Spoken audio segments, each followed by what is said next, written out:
Hi everyone, welcome to your second C++ tutorial, and today we're going to be learning about variables. The first type of variable we're going to learn about is called an int. An int is short for integer. It can store any number, positive or negative, that doesn't have a decimal point. So we can do like int, and then we name it something like x equals, and then I'll do 4. And we can output 4. If we output x, and we run the program, we'll notice that it outputs 4.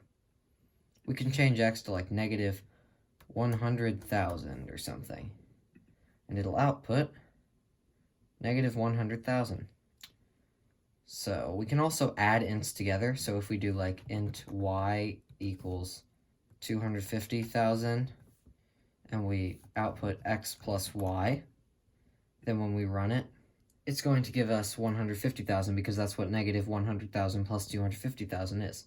We can also add these a different way. We could do int z equals x plus y, and then just output z, and it'll give us the same answer of 150,000. The next variable we're going to learn about is called a double.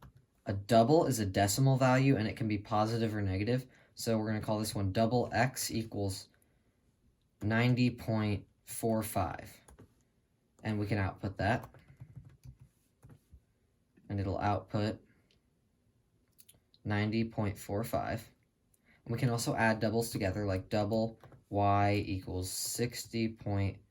And we can output x plus y. And that gives us 151.35. Or we can also do double z equals x plus y. And then we can just output z, and it'll give us 151.35, which is the same. You can also add doubles and ints together, so we can do int x equals 5, and then double y equals 6.1, and we can output x plus y.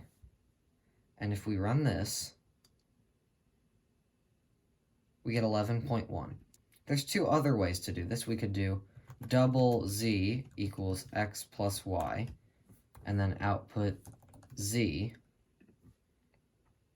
and this will also output 11.1. Or we could make z an integer value. And if we run this, we're not going to get 11.1, we're going to get 11, because an integer in C++ can't store a decimal value, so it just leaves off everything after the decimal space and just does 5 plus 6.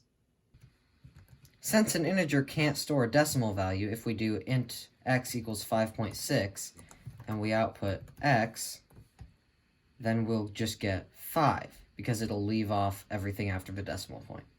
However, a double can also store an integer value, so if we do double x equals 5 and we output x, it will just give us 5.